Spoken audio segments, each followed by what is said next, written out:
सकता। हज़रत उमर रज़ी अल्लाह तआला अन्हु का इंतकाल होने लगा। उमर बिन अब्दुल अजीज 12 बेटे, मसलमा बिन अब्दुल मलिक उनके साले कहने लगे अमीरुल मोमिनीन आपने बच्चों पे बड़ा जुल्म किया है। कहने लगे क्या जुल्म किया है? कहा उनके लिए जो छोड़ के जा रहे हो वो 2 रुपए फीकस हैं, 2 रुपए। तेरे बच्चों को 2 रुपए मिलेंगे तरके में, 2 रुपए यानी 2 दिरहम। तो ये क्या करेंगे आगे? इनका तूने कुछ ना बनाया तो जहर ने असर कर लिया था। कहने लगे मुझे बिठा दो, मुझे बिठा दो। तो उन्हें बिठा दिया। कहने लगे बात सुनो, मैंने इनको हराम कोई नहीं खिलाया और हलाल मेरे पास था ही नहीं, तो लिहाजा मैं उसका मुकल्लफ ही नहीं हूं कि इनके लिए जमा करूं। वो कहने लगे 1 लाख रुपया मैं देता हूं, मेरी तरफ से बच्चों को हदिया कर दो। कहने लगे वादा करते हो? कहने लगे हाँ वादा करता हूं। कहने लगे अच्छा ऐसा करो, जहां जहां से जुल्म और रिश्वत से तुमने ये पैसा इकट्ठा किया ना, उन लोगों को वापस कर दो, मेरे बच्चों को तुम्हारे पैसे की जरूरत कोई नहीं। फिर कहा मेरे बच्चों को बुलाओ, और सबको बुला लिया। तो और उसके बाद इरशाद फरमाया ऐ मेरे बेटो, मेरे सामने 2 रास्ते थे। एक ये था मैं तुम्हारे लिए जमा करता दौलत, चाहे हलाल होती चाहे हराम होती, लेकिन इसके बदले में मैं दोज़ख में जाता। दूसरा रास्ता ये था मैं तुम्हें तकवा सिखाता, अल्लाह से लेना सिखाता, खुद जन्नत में जाता।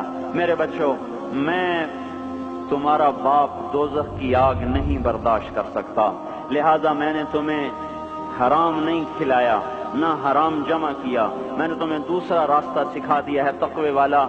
जब कभी जरूरत हो मेरे अल्लाह से मांगना, मेरे अल्लाह का वादा है वह हुवा यतवल्ला सालिहीन कि मैं नेकों का दोस्त हूँ, नेकों का वाली हूँ। अगर फिर अपने साले से कहा मसलमा, अगर ये मेरे बेटे नेक रहे तो अल्लाह इन्हें ज़ाय नहीं करेगा, और अगर ये नाफरमान हुए तो मुझे इनकी हलाकत का कोई गम कोई नहीं है। फिर इस जमीन आसमान ने वो दिन देखा कि अमवी शहजादे मसलमा की औलादें और सुलेमान बिन अब्दुल मलिक की औलादें, जो एक एक बच्चे के लिए उस जमाने में 10-10 लाख दिरहम छोड़ के मरे, उनकी औलाद मस्जिद की सीढ़ियों पे बैठ के भीख मांगा करती थी, जैसे अभी जुमे के बाद भकारियां भीख मांगेंगे। और उमर बिन अब्दुल अजीज की औलाद, वो एक एक मजलिस में 100-100 घोड़े अल्लाह के नाम पे खैरात किया करते थे। हम ताजर बाद में हैं, मुसलमान पहले हैं। हम अफसर बाद में हैं, मुसलमान पहले हैं। किसी बच्चों के बाप बाद में हैं, मुसलमान पहले हैं। किसी बीवी के खामिद बाद में हैं, मुसलमान पहले हैं। किसी बच्चों की माँ व औरत बाद में है, मुसलमान पहले है। किसी की बीवी बाद में है, मुसलमान पहले है। अल्लाह को राजी करते हुए सब कुछ कुर्बान करने का हुक्म है। ये नहीं है कि अपनी ख्वाहिश पे हुक्म कुर्बान हो, हमें ये हुक्म है कि मेरे हुक्म पर अपनी ख्वाहिश को कुर्बान करो। कौम शुएब न बने हमारे बाजार, वो मजाक उड़ाने लगे, कारोबार कैसे होगा, बच्चों को कहां से खिलाएंगे, वे भूखे मर जाएं, स्कूल की फीसें कहां से दें। तो उस जमाने के तो स्कूल नहीं थे ना, ये आज की बात कर रहा हूं। फिर स्कूल की फीसें कहां से दें, फिर ये बिजली के बिल कहां से दें। अगर सच पर कमाएं और दयानतदारी से कमाएं तो रोटी कहां से खाएं। यही शुएब अलैहिस्सलाम की कौम का जवाब था। फिर कहां से खाएं, फिर कहां से कमाएं। तू चुप करके अपने नफल पढ़ा कर, अपनी अल्लाह अल्लाह किया कर, हमारे कारोबार में दखल न किया दिया कर। जैसे हमने आज इस्लाम को कहा हुआ है, मस्जिद में आएंगे तुझे सलाम करेंगे, नमाज पढ़ेंगे, जुमा पढ़ेंगे, पर तो हमारे बाजार में ना आना। कहीं तो हमें झूठ से रोक दे, बदयांती से रोक दे, सूद से रोक दे, ख़यानत से रोक दे, तो हमारी तो तिजारत ही ठप हो जाएगी। तो अल्लाह तबारक व तआला ने इस कौम पे 3 अजाब मारे। ये पहली काफिर कौमें थीं, उन पे एक एक अजाब आया। ये काफिर के साथ बदयानत थे, लोगों का हक भी लूटते थे, तो अल्लाह ने इन पे 3 अजाब मारे। अख़ज़फ़हुम रजफ़त ज़लज़ला, अख़ज़ल्लज़ीन ज़लमु सयहतु चीख, अख़ज़हुम अज़ाबु यौम ज़ुल्ला। बारिश किस चीज की? अंगारों की बारिश। हमारी जमात शुएब अलैहिस्सलाम के कौम के इलाके में गई है। वो इतना ठंडा इलाका है कि जब हम वहां से गुजरे तो इतनी इतनी बर्फ पड़ी हुई थी, इतनी यानी तकरीबन 3-3 फुट बर्फ पड़ी हुई थी। ऐसा ठंडा इलाका।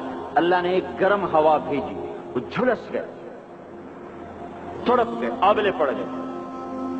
तो उसके बाद एक कदम हवा ठंडी हुई तो सारे भाग के बाहर आए कि शुक्र है ठंडी हवा आई।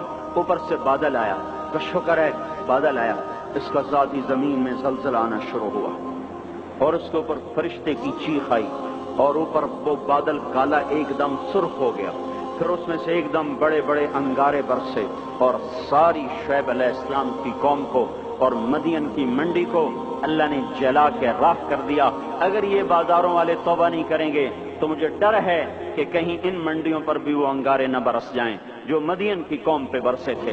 اللہ تعالیٰ کی کسی سے رشتہ داری کوئی نہیں ہے، اور حضور پاک صلی اللہ علیہ وسلم نے بھی خود کہا کہ وَلَا يَبِيتَنَّ أُنَاسٌ مِّنْ أُمَّتِي عَلَىٰ أَشَرٍ وَبَطَرٍ وَلَهْوٍ وَلَعِبٍ فَيُصْبِحُوا قَدْ مُسِخُوا قِرَدَةً وَخَنَازِيرَ بِاسْتِحْلَالِهِمُ الْمَحَارِمَ وَأَكْلِهِمُ الرِّبَا وَشُرْبِهِمُ الْخُمُورَ وَاتِّخَاذِهِمُ الْقَيْنَاتِ وَقَطِيعَتِهِمُ الرَّحِمِ۔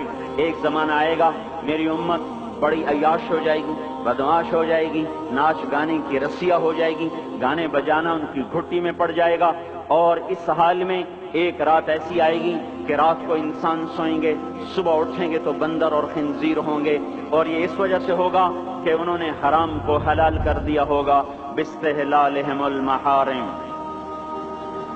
انہوں نے حرام کو حلال کر دیا ہوگا، وَأَكْلِهِمُ الرِّبَا، اور سود کو ڈٹ کے کھاتے ہوں گے، وَلُبْسِهِمُ الْحَرِيرَ، اور مرد ریشم پہنیں گے، سونے کی انگوٹھیاں، سونے کی چینیں نوجوانوں نے گلے میں لٹکائی ہوئی، سونے کی چین، سونے کی انگوٹھی، یہ کون سی لذت ہے اس انگوٹھی کے پہننے میں جو اللہ کو بھی للکارا ہوا ہے اور اس کے رسول کو بھی للکارا ہوا ہے۔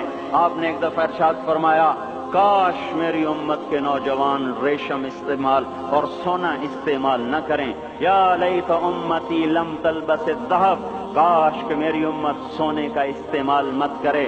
اب بتاؤ دیکھو کتنے ہیں نوجوان جو ایسے شوق میں، کچھ کو پتہ ہی نہیں کہ یہ اتنا بڑا حرام ہے، جن کو پتہ ہے تو نہ اللہ کا پتہ ہے، نہ روکنے والے کا پتہ ہے، نہ اس کی سزا کا پتہ ہے، لہذا چل رہی ہے گاڑی۔